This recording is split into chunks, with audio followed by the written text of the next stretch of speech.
Wherever you go in the Catskills, you could look down and imagine glaciers below you, or you can walk at the bottom of a valley and look up and see 50 or 60 feet of ice age lake water rising above you. You can stand in a valley and look north, and in your mind's eye, you can witness, I like to use the word witness, a glacier coming down the Schoharie Creek Valley or the Susquehanna Creek Valley. And in your mind's eye, you can see a glacier that actually had been there. It is the most incredible experience. Keep reading our stuff. You'll get better and better at it. And so, too, I hope, will your listeners.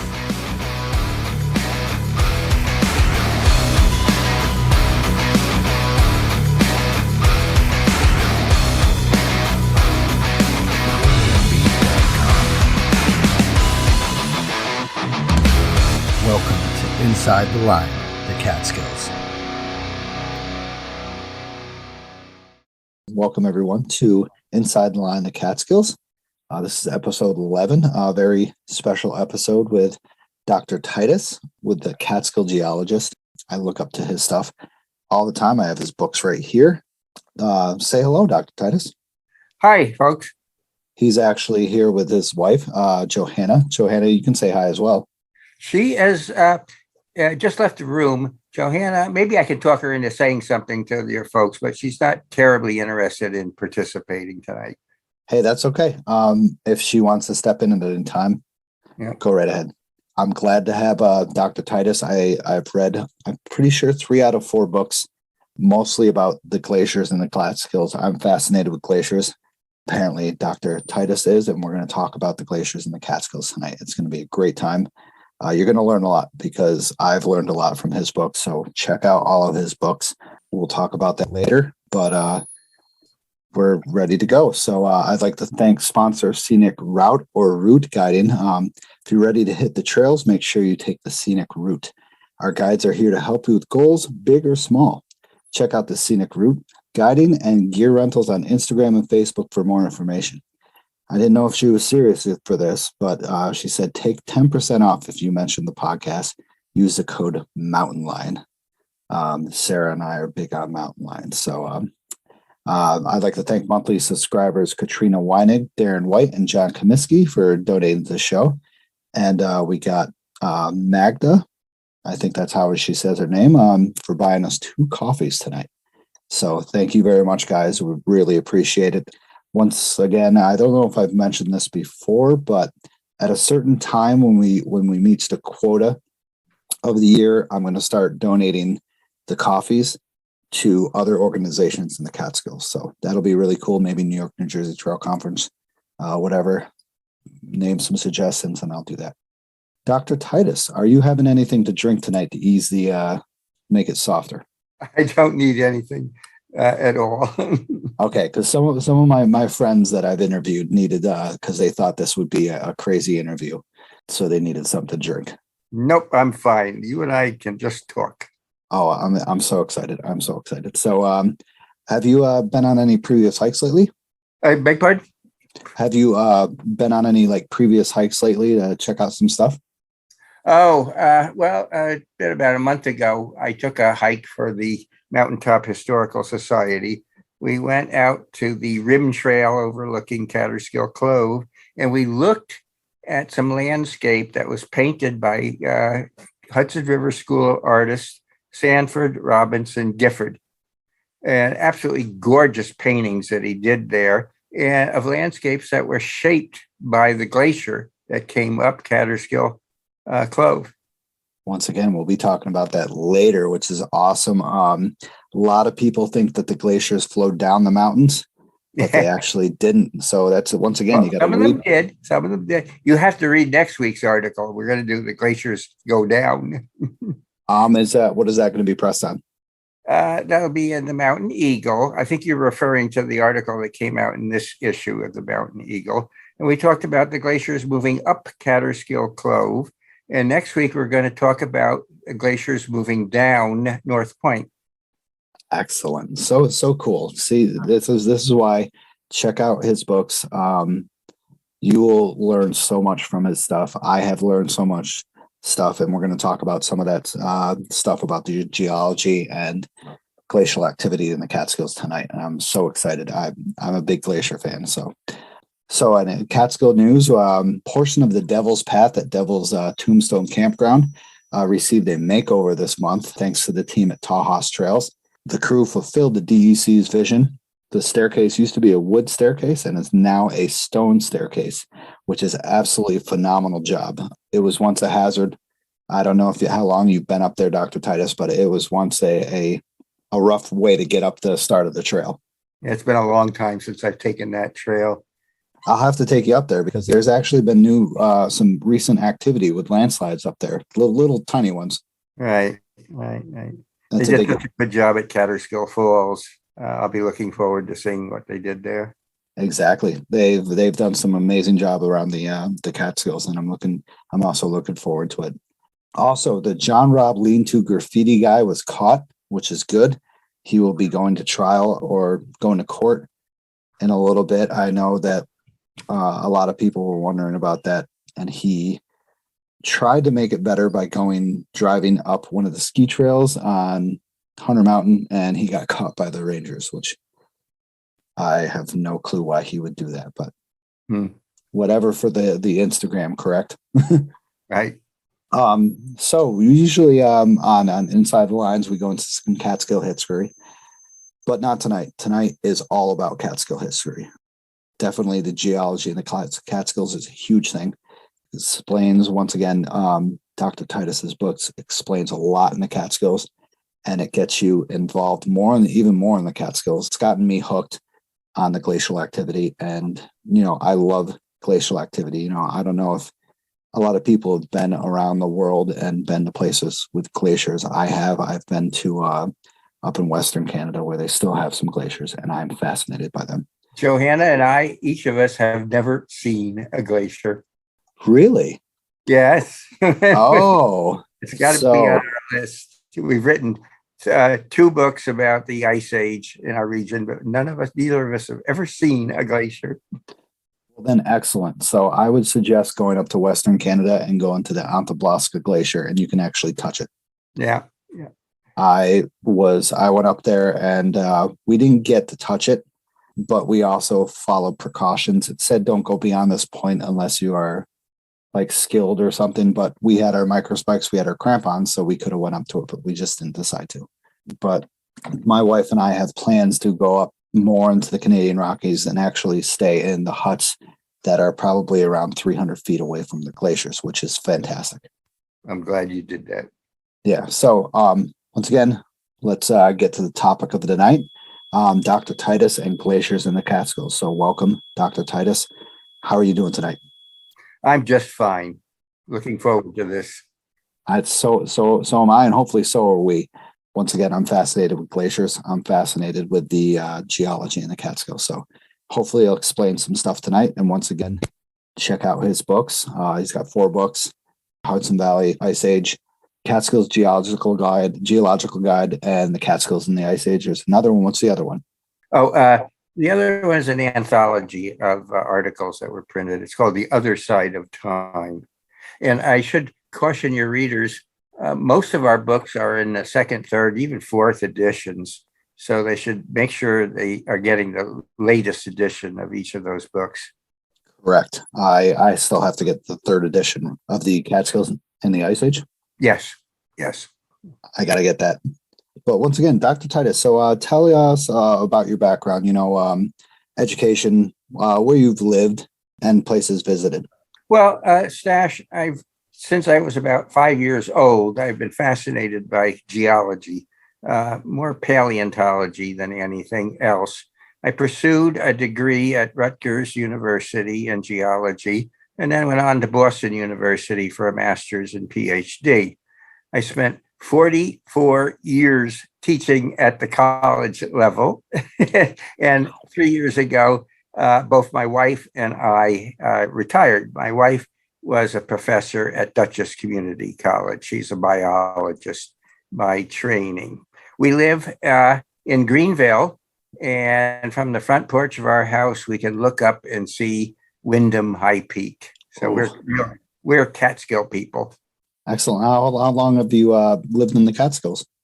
Well, I moved to teach up here in 1974. Oh, wow. That Yeah. you're Mhm. definitely a local. I think I almost qualify. Both of us are from New Jersey. I don't know if you're ever allowed to actually stop being a New Jersey person. Do you have New York plates? Oh yeah, indeed. Okay, so then you won't be judged because everybody judges the New Jersey plates up here in the Okay, Catskills. now we don't have New Jersey plates. That's for sure. Good. People will love you then. So you said you published 4 books. Can you name those books so people purchase them later? Well, the one that's pertinent to this show is the Catskills in the Ice Age. The Catskills: A Geologic Guide is probably the best book if you've never read any of our works. That's the introductory geology of the Catskills. I think our best effort, Johanna and I worked very well on this, was our Hudson Valley in the Ice Age book. And then the fourth one is people that have a hard time finding. The Other Side of Time has about 40 old articles reprinted in it. So it doesn't have a single theme. It's an anthology of work, mostly that I did. When does that anthology date back to? Oh, golly, it's been early in this century, about 2005, I think. I'd have to go look myself. That's incredible. So much has changed ever since 2005. That's almost 20 years. Yeah. Insane. Yeah, You also published to the Purple Mountain Press and the Black Dome Press, correct? right. Those books are all either by Purple Mountain or Black Dome with these local publishers. Do you do weekly or monthly to the Eagle Mountain Press, correct? Yes, we are very active as we can be called journalists, we can be called columnists.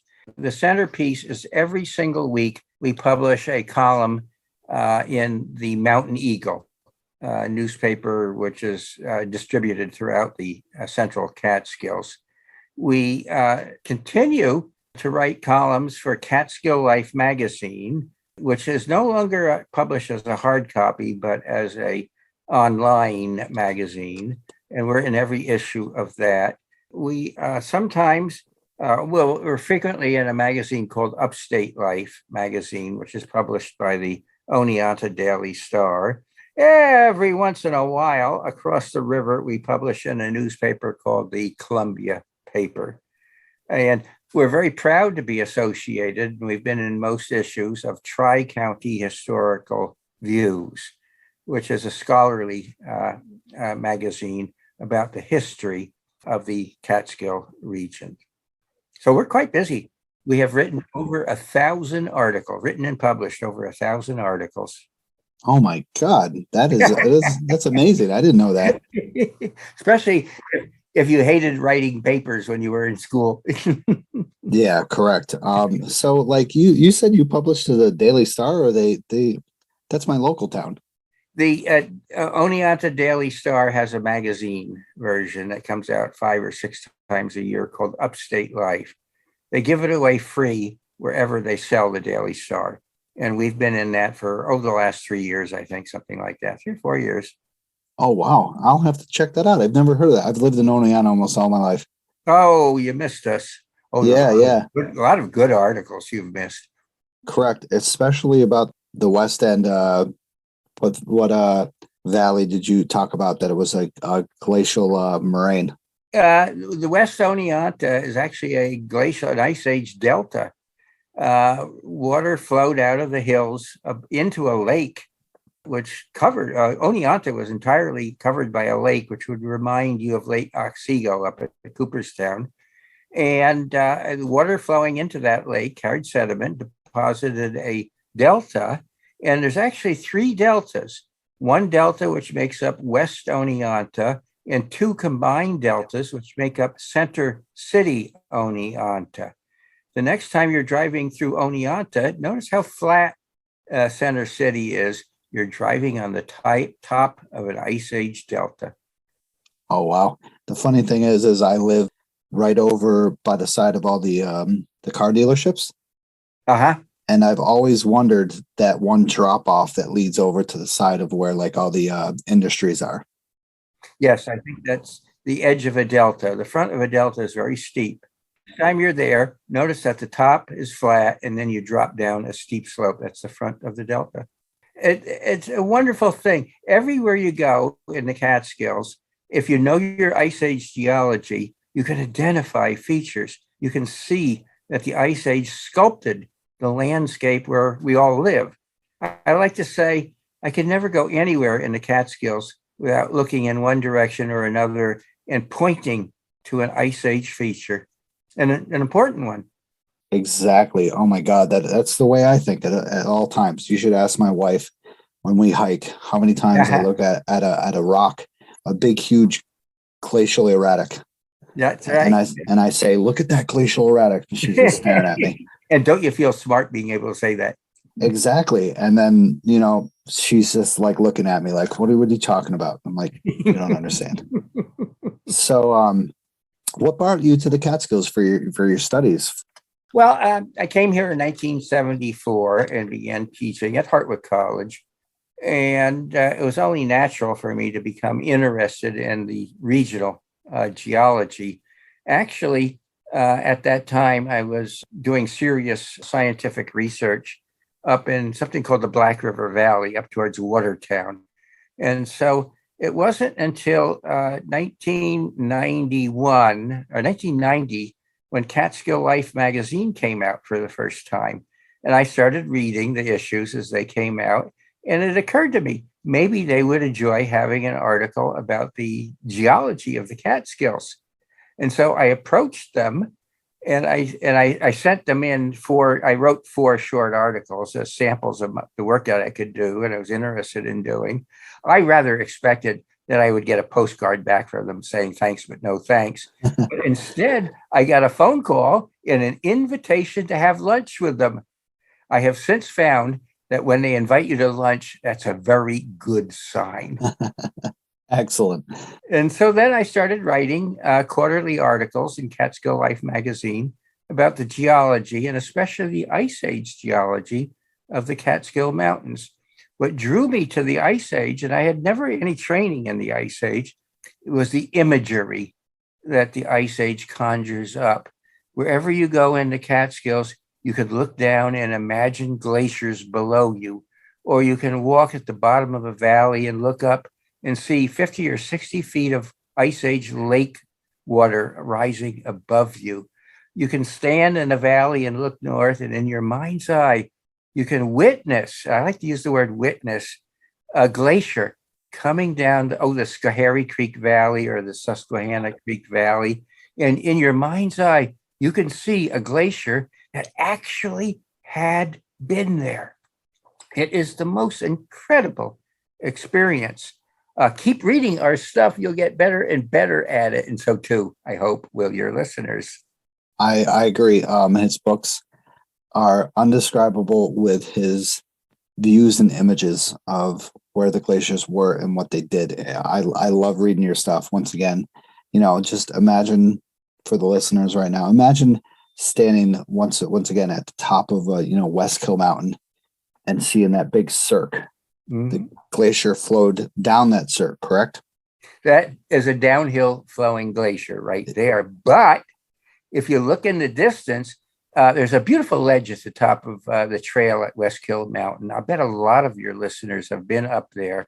You stand up there and you look down and you see an alpine glacier moving down that slope. But then you look in the far distance, all the way down to the village of Westkill itself, and you see a valley glacier coming from the north, coming down past Route 42, turning east and coming towards you.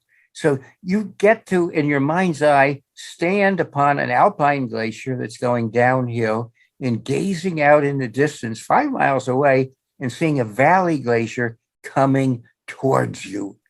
What an experience that is. And all of us have the mind's eye, the human imagination to conjure up those images and to see, I like to say witness or actually see what really happened in places like Westkill Valley. You never get tired of it. I can agree with that. I look at those cirques all the time, and I imagine what you said, the glaciers, what they did to create that cirque. There's so many amazing cirques around the Catskills that you cannot forget, like the Westkill Cirque. We'll have an article in next week's Mountain Eagle about the North Point Cirque. And Awesome. we'll have a description of what you would have seen had you stood at the shore of North Lake during the Ice Age. So I think you're going to enjoy that article. Oh, I'm looking so forward to it. So, next question. This kind of brings us to I don't know if you've ever seen The Office, the TV show.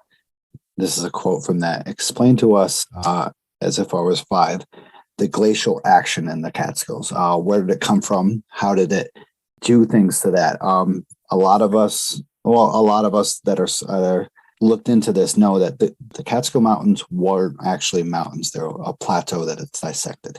Correct? No, I take the real, I'm very opposed to that idea. The Catskill Mountains are mountains. And if you are fully aware of the definition of a dissected plateau, I think you'll agree with me that they ain't. And Catskill Mountains are the Catskill Mountains, not the Catskill dissected plateau. The writer in me rebels against that second phrase. It's ugly language. The Catskill Mountains conjure up images of Rip Van Winkle. The Catskill dissected plateau is that conjures up no decent image whatsoever. Don't get me started. Okay. Catch me in a bar late at night and bring up that phrase and watch what happens. Oh, I'm going to have to do that then because I want to hear it. No. Now, I get the gist of your question, though, Stash, and let me begin to answer it. The Ice Age began, about 28,000 years ago, when in Labrador it snowed a lot. Vast, enormous quantities of snow poured, I think, cascaded out of the sky. And the snow piled up and it got so thick that it hardened into ice. And when it was thick enough, it began flowing outwards, especially to the south. Had you been there on a satellite at that time or way up in the sky, you would have watched a glacier form in Labrador, spreading to the south, crossing the Adirondack Mountains, getting funneled into the Hudson River Valley, swelling down the Hudson River, and then rising like a loaf of bread getting ready to be baked. And the glacier didn't stop until it got to Long Island. It was not a glacier so much as an ice sheet. And it rose, we think, to at least 4,000 feet in today's elevation. If you stand at the top of Slide Mountain, at that moment in time, or in your mind's eye, you can turn 360 degrees and see the top of an ice sheet all around you. I like to do it at night when a full moon is shining down on the ice and there's a silvery sheen as the moonlight reflects off of the glacier. If you've been to the top of Slide Mountain and you've stood at that mass of rock at the top, conjure up that memory and cut and paste a great top of an ice sheet. Turn it into Antarctica. And if you can do that, and you can, you're truly experiencing the peak, the absolute peak of the Ice Age. And then it all melted. And by about 18,000 years ago, most all of the ice had melted back. And then it got cold again. And this time, it snowed in Labrador and the snow spread out. But this time, it never got to be the great ice sheet. Instead, the ice flooded the Hudson Valley, rose up. Picture yourself at the Catskill Mountain House ledge, watching the glacier come down the valley below you, and then swelling up to the very top of the Catskill Mountain House ledge, and then crossing into the Catskills. Meanwhile, another mass of ice is moving west through the Mohawk River Valley and then turning south so it could flood into the Susquehanna River Valley and into the Schoharie Creek Valley. This second phase of the Ice Age was mostly confined to the valleys in our region. Anytime you're at the bottom of the Schoharie Creek Valley, pull off the road, get out, look to the north, and in your mind's eye, see a glacier coming down the Schoharie Creek Valley. Watch as it swells up, fills the entire valley, and then proceeds on to the south beyond where you are. What a remarkable glaciation that was. And then it all melted. And then it happened again. The valleys flooded one more time. Then the climate warmed up again. Global warming occurred, only good global warming. And then it cooled down a little bit. And that last final phase is when the alpine glaciers dotted the high peaks of the Catskills. The best one to go to is behind Overlook Mountain. The one at North Point is a wonderful one. The one at Westkill Valley is a very fine one. But there may be 20 other alpine glaciers throughout the Catskills.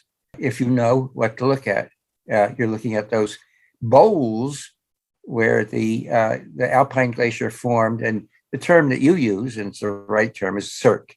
A bowl-shaped structure is a cirque. Yep. I love seeing those cirques all over the place. Like you said, I fantasize about those cirques. It's just an amazing geological feature to see. And, you know, when you're down at Overlook and you look, or not at Overlook, Ashokan Reservoir, you can see all those cirques in the Moon Hall Valley. Mm-hmm. Absolutely phenomenal. What an area, and what a diverse glacial activity. Because you said, you know, from the Catskill area, the stuff flowed up and then around and down, correct? It flowed up Catskill Creek. It got to below where Catskill Falls were, and some of the ice turned north. And believe it or not, ice can flow north. Oh, maybe that'll make a good article for the Mountain Eagle. You might have just inspired an article. It flowed over where Catskill Falls is and into where South Lake is. Meanwhile, another glacier was flowing from the east to where North Lake is. Go to that peninsula between North and South Lake and look to the south, and in your mind's eye, watch as a glacier passes across Catskill Falls, approaches into South Lake, and advances right to where you're standing. Then turn around, look to the east, and see another glacier rising up over the Mountain House Ledge, moving towards you until it gets to North Lake and approaches. And where you're standing, those two glaciers have a train wreck. They collide with each other. It is the most bog-mindling thing. You can stand, and in your mind's eye, you can see two glaciers moving towards you, and right where you're standing, they collide. They can't hurt you because you are the mind's eye. Now, North Lake was scoured out by the one glacier, and South Lake was scoured out by the others. Those lakes would not exist except for the Ice Age. And those two lakes are so important in the history of the Catskill Mountains, especially its tourist trade. Thank you, Ice Age. Correct. I mean, like, so many people don't realize, like, when you're standing at North Point Mountain, that one glacier was flowing down the Hudson Valley, and then another glacier was coming up to North Point Mountain and then hitting the Hudson Valley. Unbelievable stuff, right? Right. And that's what I see after reading your books. I seriously, all those cirques, you know, the wagon wheel, it fascinates me. Have you seen the wagon wheel? Absolutely, I have. You've been in it?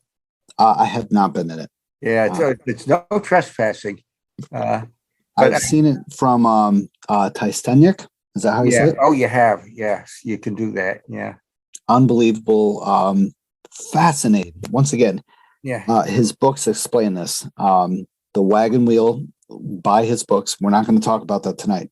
Maybe we'll have Dr. Titus on here for like part 1, 2, 3, 4, 5, 6, 7, 8, 9, 10.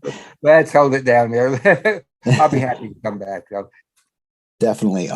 Once again, just picture yourself on top of a peak and the glacial activity. Absolutely phenomenal. So the next question brings me to one of my favorite aspects, geological aspects in the Catskills, glacial striations. You can find these all over the Catskills. Where do you think your favorite spot of glacial striations are? Well, not everybody knows what they are, so let's define them. A glacier is moving across a landscape, and the bottoms of glaciers are dirty. They pick up soil, they pick up gravel, they pick up cobbles, and they can pick up boulders. And they're real good at moving this stuff around. Imagine for a moment that a glacier is moving across bare bedrock and dragging a boulder with it. That boulder is going to be drug into the ground, and it's going to scratch or striate the bedrock. And you won't know that until the ice age is over and the ice is melted away. And when it has done that, you'll look at the bedrock and you'll see long, straight, very straight scratches in the bedrock. They're called glacial striations. There's absolutely no other way of interpreting them except in terms of the movement of a glacier. Now, I'd like to take you to my favorite single most location to see striations, and that's the east shore of North Lake. I'd like you to park in the North Lake parking lot and at the north end of the North Lake parking lot and walk down to the shore of the lake. Soon you will see that shore is composed of bedrock. You will see that the bedrock has been smoothed to a great extent by the glacier carrying a lot of sand with it. The glacier sanded that bedrock and turned it into a smooth surface. But the glacier also carried boulders across that surface and left striations in the shoreline rock, oriented from the east and to the west. They record the Hudson Valley Glacier rising out of the Hudson Valley, pouring across the Wall of Manitou and heading west into the Catskills, carrying all sorts of sand and gravel and cobbles and boulders with it. I should have brought something to drink. I'm starting to cough a little bit here. Now, you can't miss it. Another very good place to go see striations is the entrance to the meadow at the Mountaintop Arboretum. Pull into the Arboretum, park in the parking lot, walk across the driveway, and there's a gate that lets you into the North Meadow, which is a lovely part of their grounds.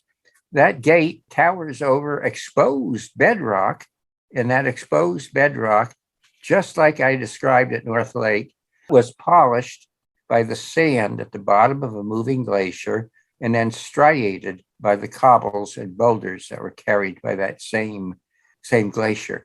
Where can we find this arboretum for the? The Mountaintop Arboretum.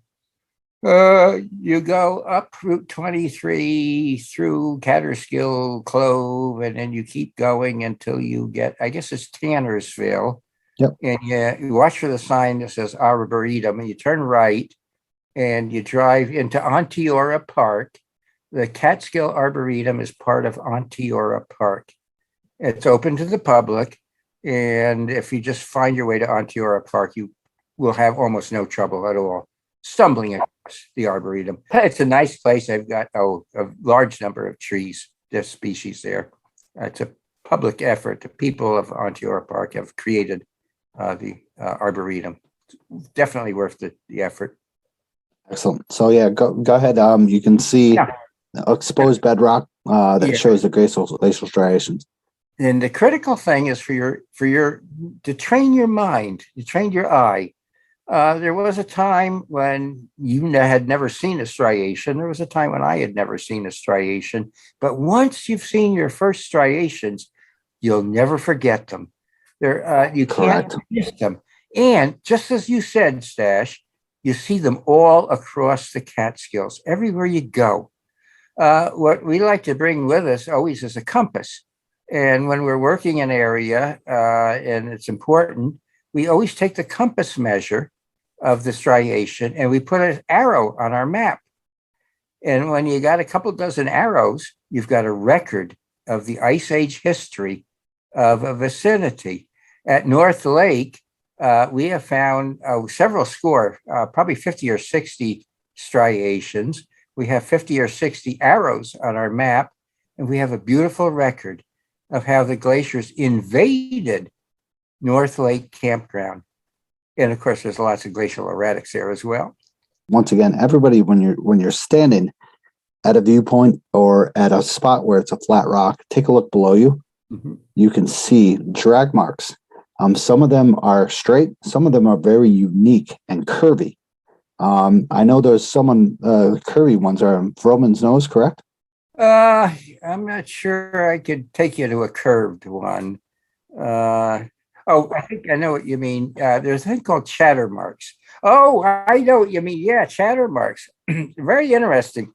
When a boulder is being dragged by a glacier, two things are happening to the poor boulder. The weight of the ice is pressing down on it, but it's being also pushed from behind.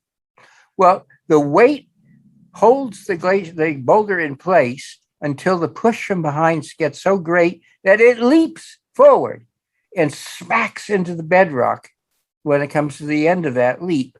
And then it's all repeated. The weight holds it down. The push from behind pushes from behind until it leaps forward. And each time it leaps forward, it creates what we call a chatter mark, which is a chevron-shaped fracture in the bedrock. And they're lined up. That's another thing. They're not nearly as common as striations, but once you have a trained eye, once you know what to look for, you will see them scattered all across the Catskills. And when you're taking people hiking and you can point these things out to people, it leaves such an impression upon them. They're ho, ho. Oh yeah. Then you wave your arm and you point a few thousand feet up into the air and you say that was all ice.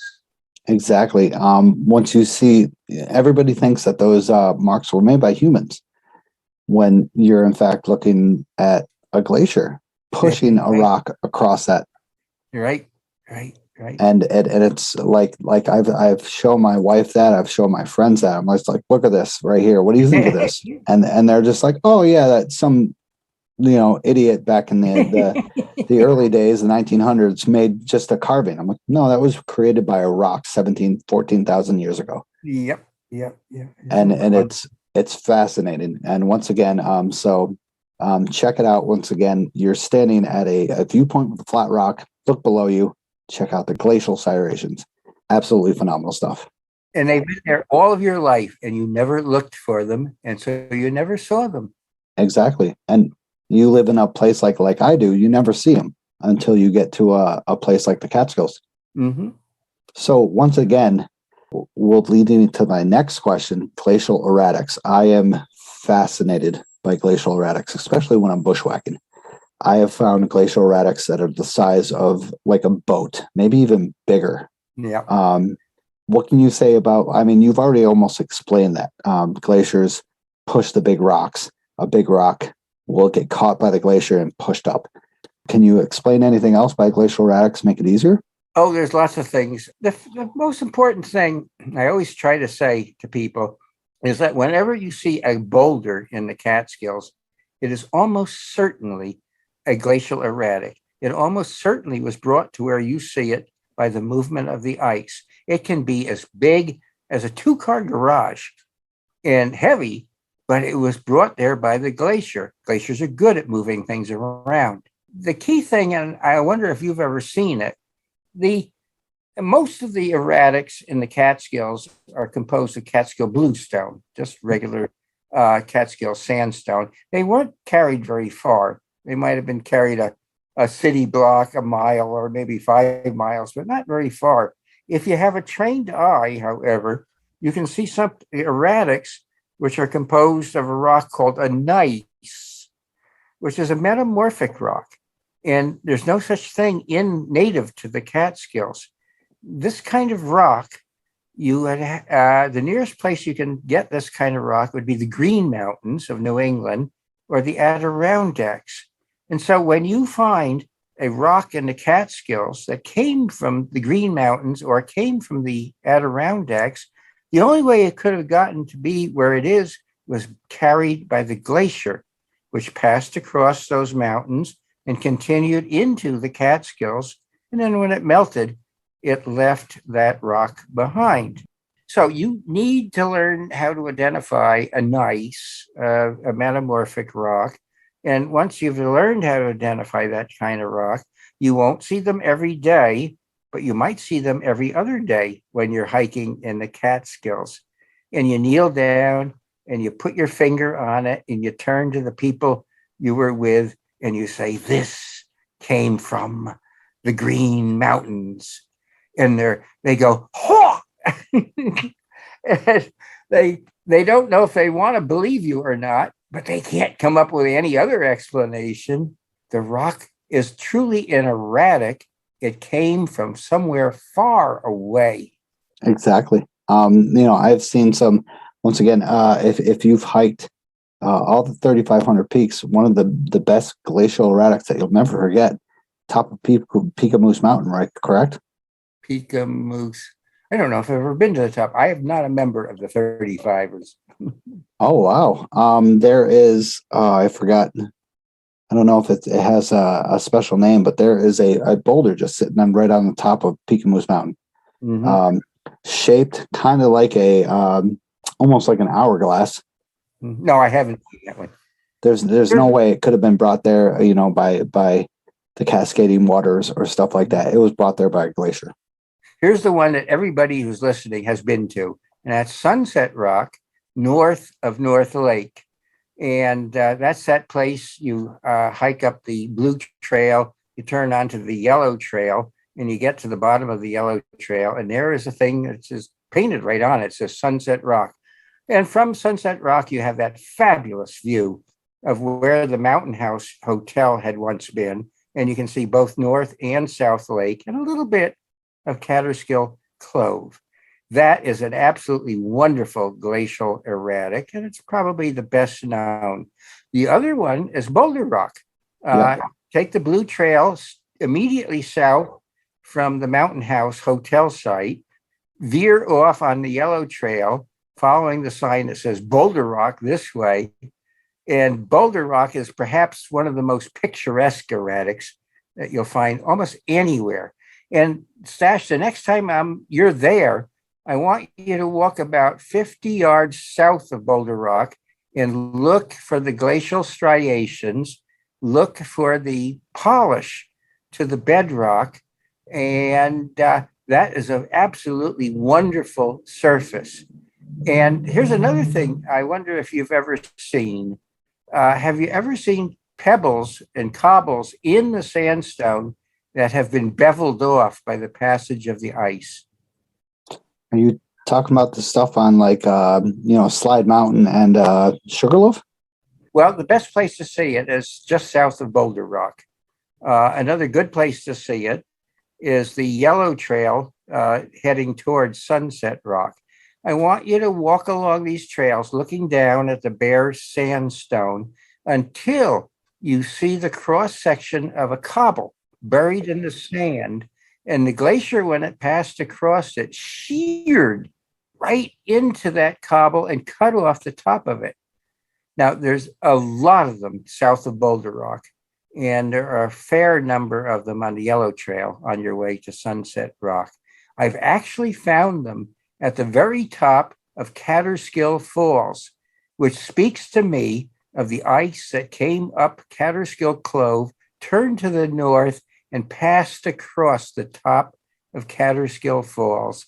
I stand at the top of the falls, I look into the sky, and I see a glacier towering above me. It's a wonderful, wonderful experience. And there at my feet is the evidence.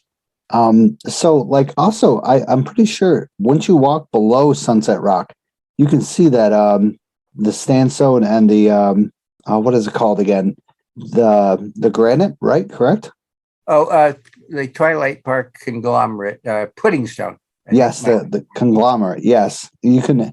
So if you ever, once again, the listeners, if you ever walk below Sunset Rock, you go below Sunset Rock, you can see the conglomerate rock. It looks basically like concrete that was put together. It's composed of lithified, petrified pebbles and cobbles. It's about 380 million years old. Wow. And it speaks to us of a time when that location was at the bottom of a towering mountain range that might have rivaled the Himalayas. And periodically, enormous storms unloaded upon that mountain range, and fierce mountain streams cascaded down canyons on the slopes of these mountains, carrying with them pebbles and cobbles, and then dumping it at the bottom of the mountain range, where it sat for 380 million years, waiting for you to come along and see it. Unbelievable. Like the imagination in my head right now. I have been to Sunset Rock probably like 5 or 6 times. And, I have thought of this, but I haven't thought of this deep. And God, I'm going to be like, let's go back and check it out once again. That spot below Sunset Rock, when I see conglomerate, I just like the separations of the rock in between Sunset Rock is absolutely phenomenal. Mm-hmm. Once again, and then also the glacial erratics, Alligator Rock, and there's another one right next to it. Those are glacial erratics, correct? Oh, Dinosaur Rock. Yep. Dinosaur Rock and Alligator Rock. Everybody's seen Alligator Rock, but you have to know where to look to see Dinosaur Rock. Now, once you're there, though, I want you to walk through those woods, because you're going to count 1, 2, 3, 4, 5. I don't know when it ends. All sorts of smaller erratics. I believe that peninsula and that location is where the 2 glaciers collided with each other. And each glacier carried those boulders with them until they collided to create that landscape and left behind all of those numerous boulders. You're talking about the Labrador, correct? And the Wisconsin? Oh, this is the Wisconsin glaciation, which affected the state of Wisconsin to a very great extent, but also affected us. Amazing. Absolutely amazing. So once again, people who are listening, remember when you're standing at these places to remember or to think of what happened during these glacial times, where ice was towering over these peaks, was carving these peaks. Unbelievable stuff. What is Dr. Titus? What is your favorite spot in the Catskills when you can capture the most glacial activities? Broadly North Lake, but we've talked about that so much. Let me tell you another wonderful place, and many of your listeners have certainly been to the top of Vroman's Nose. There's a nice parking lot, and you get a choice of trails that take you to the top of Vroman's Nose. And when you get to the top, you stand upon this platform, this bedrock platform. You look down and you see it's been polished by the sand carried by the glacier that passed across it, and then striated. And then you stand at the edge of a cliff. When the glacier passed across Vroman's Nose, it stuck to the bedrock. And as the glacier moved to the south, it yanked or plucked a huge mass of rock out of the ground to leave that cliff behind. So you're standing not too close, but fairly close to the edge of that cliff on a surface that was glaciated, looking at a cliff that was yanked out of the ground by the passage of the ice. And then I want you to look into the valley below, which is flat.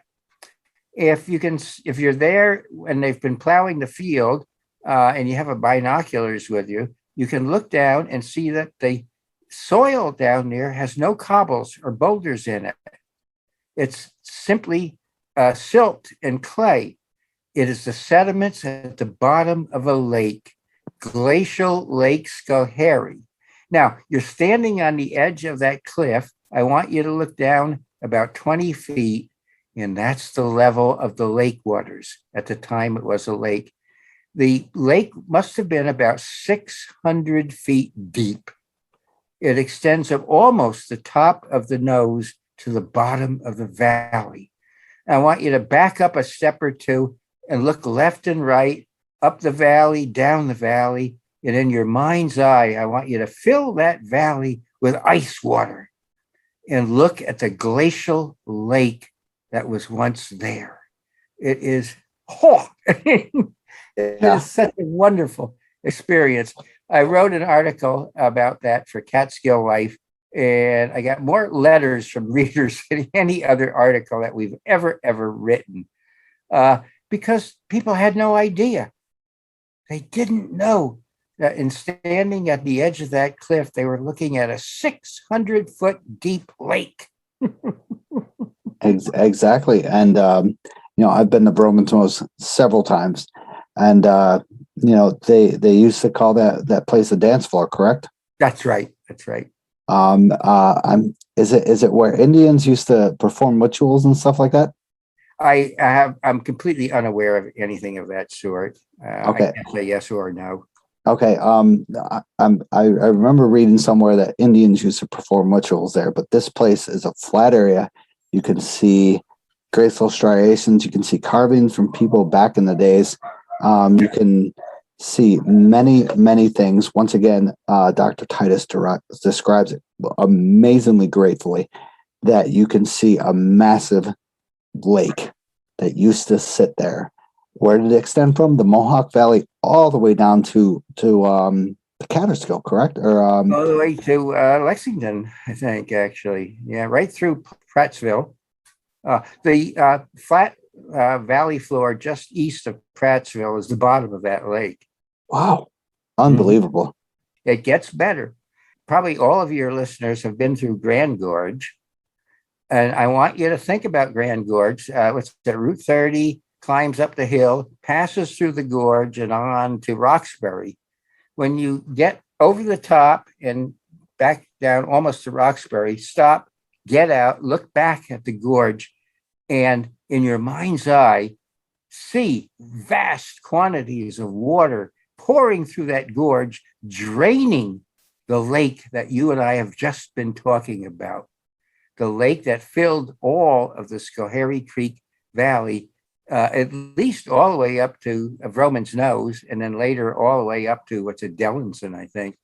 The whole Schoharie Creek Valley was draining through Grand Gorge. Imagine for a minute how powerful that flow of water was. What a strong, raging, foaming, pounding, thundering ice age stream that was once there. Exactly. And you can also picture this in the Notches area, correct? Yes. Like Stony Clove Notch, Jimmy Knoll, Dolan, Deep Notch. Each of those took its turn being the way water drained out of that lake. It carved those canyons through the mountain in a very brief period of time, almost a catastrophic event. But yeah, if you're familiar with Stony Clove, Deep Notch, Grand Gorge, and Wagon Wheel Notch, yep. All of those are locations where glacial lakes were draining and the flow of water was eroding the canyons that you see. Absolutely amazing. So once again, everybody, if you can picture yourself at the viewpoints of one of the peaks or even at the fire towers, just look around and see the glacial activity, the cirques, the big, huge bowls, the once the glaciers flowed down through that and made that bowl. Absolutely phenomenal stuff. Once again, I am amazed by this. I was brought on to this by you and by my friend James, who I hike with so often, and he loves cirques. So I guarantee he's read your books in numerous amounts. Glacial erratics. You're bushwhacking in the Catskills, and you see a massive boulder off to your side that was brought there by glacier.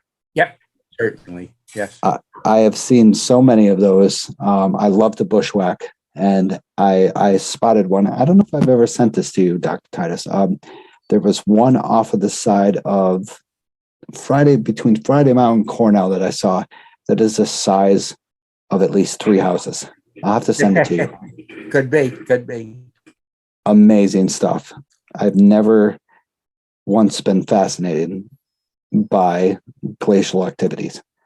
I mean, I have been. It's phenomenal. Once again, check out his books, Dr. Titus, The Catskills in the Ice Age, The Catskills, A Geological Guide, and the Hudson Valley in the Ice Age. Amazing stuff, and you will learn so much about the Catskills. You will learn an enormous amount of energy that came from these glaciers and that flowed down through the north to the south, and maybe some from the west to the east. And say that you will see the Catskills as you never saw them before. You'll see what's behind the landscape, what created the landscape that we so cherish. Exactly. I've had debates with my friends online of where they were flowing, what direction, stuff like that. It's absolutely fascinating to talk about that stuff in the Catskills. And Dr. Titus, I'm so glad you could join me. Once again, your stuff, your books, your writings fascinate me, and it surprises me every day. Once you put out something new that I haven't known, I am just like, oh my God, this is amazing. I think you wrote something new on not new, a couple months ago about the glacial tills in Albany, correct? Oh golly. We write something about the glacial tills in Albany. We turn out so much stuff we forget it. Maybe slumps, maybe. I think somebody else might have written that particular. I don't recall we've done articles on the pine bush. Yes. But not recently.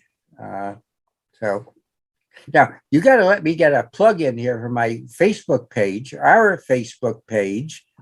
And The Catskill Geologist. The Catskill Geologist is our Facebook page. Anybody who wants to can join. And we announce things that we're doing, articles that we've written, and field trips that we're going to lead, and walks that we're going to go on, and talks that we're giving, and opportunities people have to come and see us and come and meet us. So I hope we'll get a flurry of people who've listened to your podcast joining our Facebook page, because we do really like very much meeting the people who read our articles. That is correct. Once again, the Catskill Geologist on Facebook. Yep. Check it out. A lot of people post up and ask questions, and Dr. Titus will give answers on that, and it'll blow your mind. Once again, the Catskill Geologist. Check out Dr. Titus's books, The Catskills in the Ice Age. Phenomenal book. Will open your mind about the Catskills. The Catskills, A Geological Guide. Once again, will open your mind about the Catskills, and you will see the Catskills differently. The Hudson Valley in the Ice Age. I still think that opens my mind about the Catskills because of how it was formed. And then what was your last book? That I don't think I have that one yet. Oh, The Other Side of Time, which is an anthology. You're writing too much when you can't even remember all the titles. Well, you have done so much geology subscriptions and stuff like that for the past how many years? Our first article was 1991. Wow. Article number 1. Yeah. Unbelievable. So once again, thank you, Dr. Titus, for joining us. Yes, thank you so much. I'm so happy to have you here, and I don't think I'll be able to sleep tonight on this. I hope you can. I got your book right here. I'm gonna read it when I go to bed. Hopefully it'll put me to sleep, but I highly doubt it. Wake up screaming glaciers in the middle of the night. Yes. That's what I want to do. I'm sorry. That's what I want to do. But once again, I'd like to thank our sponsors, Scenic Route Guiding. Thank you for everyone who listens, and thank you the people who subscribe to this. And I don't know how many times I'll do this. Thank you, Dr. Titus, for joining us tonight. I had a great time. I learned a lot. Hopefully our listeners will learn a lot, and they will purchase your books and learn even more. Because you just put so much into the Catskills, and your information is valuable, and it's once again amazing to hear. Thank you, Stash. Have a good night. Tell Johanna I said hi. I will.